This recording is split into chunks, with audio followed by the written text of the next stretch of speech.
Suamiku ternyata orang kaya. Bagian 13. Cih, jadi hanya sebatas mantan. Kinar mendadak merasakan senang setelah tahu kenyataannya. Kenapa diam? Kau bisa kan meninggalkannya dan menyerahkannya kembali ke kasihku itu? Aku ini berbaik hati loh, sebelum kau merasakan sakit hati. Kinar terkekeh, sementara Fiona menatapnya dengan bingung saat melihat tingkah tidak berkelasnya itu. Gadis itu bertopang dagu di hadapan Fiona. Jadi maksudnya kau mengajakku berbicara hanya untuk membuatku menyerahkan kembali seorang pria yang sudah tidak ada hak untukmu. Kinar kembali menyandarkan tubuhnya. Kenapa kau tertawa? Apa menurutmu itu adalah hal yang lucu? Fiona menatap dengan sangat tidak suka pada Kinara. Kinar pun meredam tawanya, lalu kembali mencodongkan tubuhnya, bertopang dagu. Kalau aku tidak mau, memang kau mau apa? Sudah kuduga, wanita rendahan sepertimu pasti mengincar hartanya Leonard kan? Sehingga kau sampai tidak peduli jika dirimu hanya dijadikan pelarian saja. Leonard? Kinara sempat bingung siapa Leonard. Namun ia lebih fokus pada kata-kata, mengincar harta dan pelarian dari mulut Fiona itu. Gadis itu menggaruk keningnya, merasa perbincangan ini sudah melenceng kemana-mana. Harta? Pelarian? Tunggu. Kenapa Anda tiba-tiba bicara seperti itu? Kinar geleng-geleng kepala dengan kekehan kecil yang keluar dari mulutnya. Sementara Fiona masih diam dengan posisi anggunnya. Oke, saya paham sekali, Nona. Kasus susah move on seperti Anda memang sering terjadi di kalangan wanita. Apalagi suami saya sangat tampan. Dan pasti akan sangat sulit untukmu melupakannya. Tapi, berhubung saya istri yang sangat pengertian dan pemaaf, jadi saya memaafkan Anda saat ini. Kinara menyeruput minuman di gelasnya.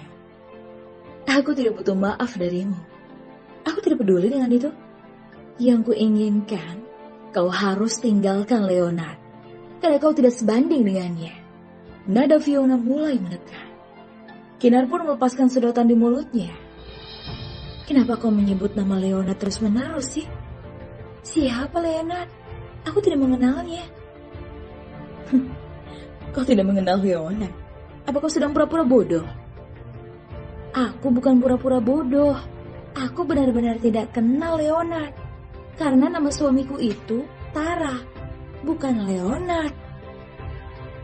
Sandiwaramu sangat apik ya, Nona Kinar. Kau tahu namaku? Kinar tak menyangka gadis di depannya benar-benar menakutkan. Kau pasti terkejut kan? Sekarang berhentilah pura-pura tidak tahu dan tinggalkan Leonardku. Karena kau tak pantas bersanding dengannya. Apa yang tidak pantas dariku? Dia hanya seorang supir taksi online, sementara aku seorang penjual kopi. Menurutku kami setara. Fiona tercengang saat gadis itu berkata jika Leon adalah seorang supir taksi online. Kau bilang apa? Supir taksi online? Kau itu tengah membodohiku atau apa? Dia itu Leonard Dewantara, seorang presiden direktur di perusahaan Dewantara Group. Bukan supir taksi online yang seperti kau katakan. Mata Kinar melebar dan sesaat dia mematung.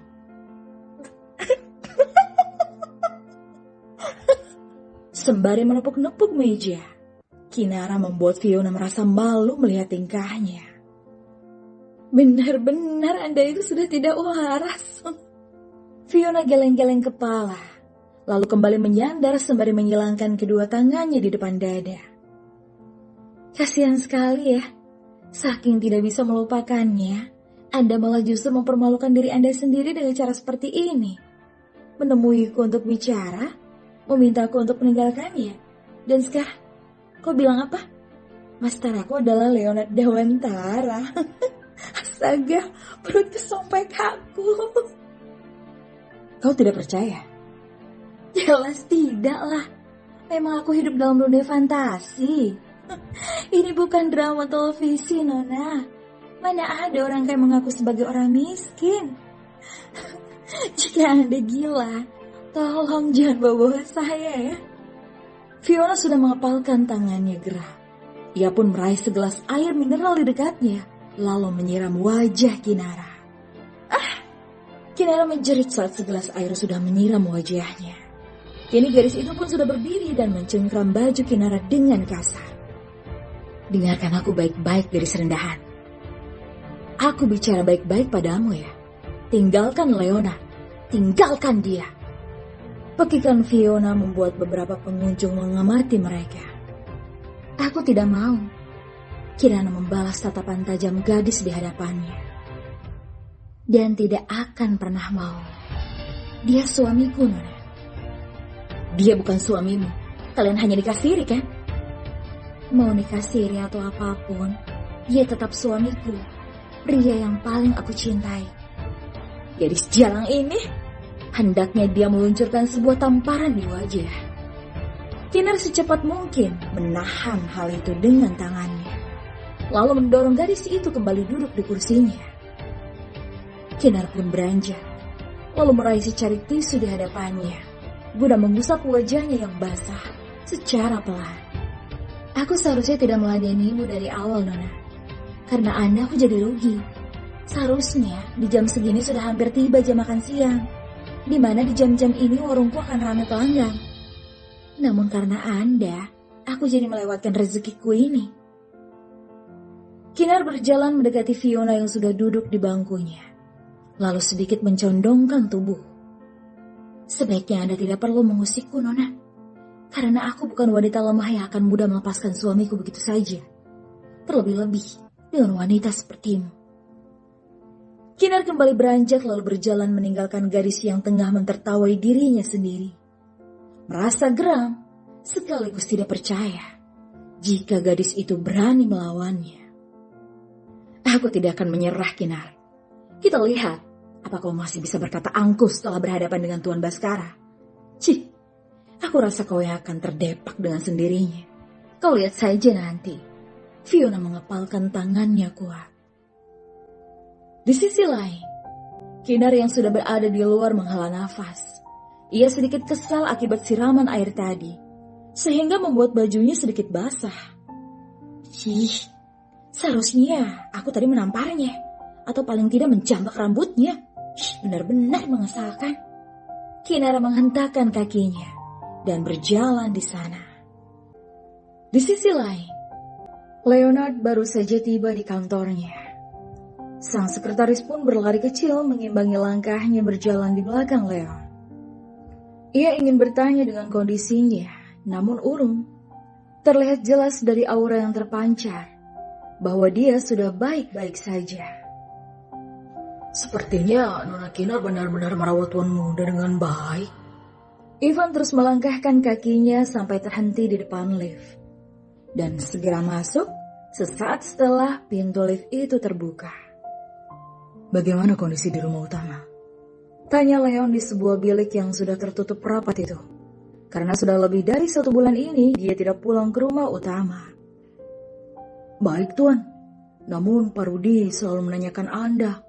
Beliau sangat khawatir dengan makanan yang Anda konsumsi di rumah Nona Kinara. Ivan berdiri di belakangnya. Leon pun hanya tersenyum. Maaf, Tuan. Apa Anda tidak ada keinginan untuk kembali ke rumah utama? Ivan bertanya dengan sangat hati-hati. Sebenarnya aku pun rindu dengan rumah besar itu. Namun, aku tidak mungkin pulang dan meninggalkan istriku di rumahnya sendiri.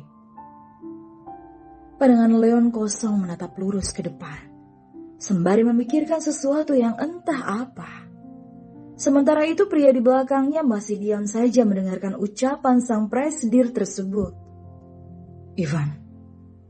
Iya, Tuan. Apa kau pernah mencintai seseorang?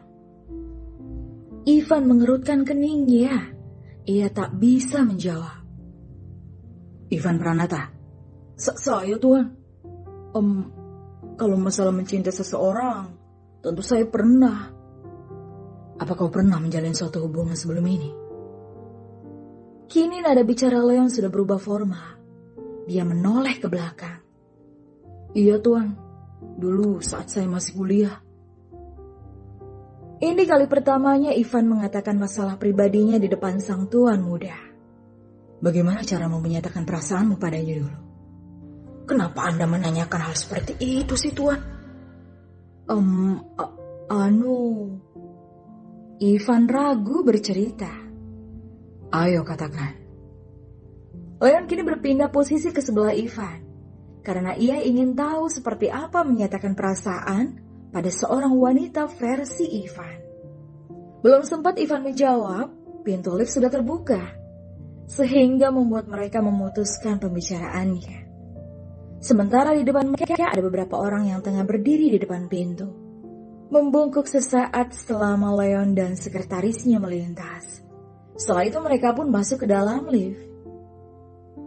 Di dalam ruang kerja Leon, Ivan dengan sigap menyiapkan pakaian lengkap Tuan Leonard yang lantas membawanya masuk ke dalam toilet.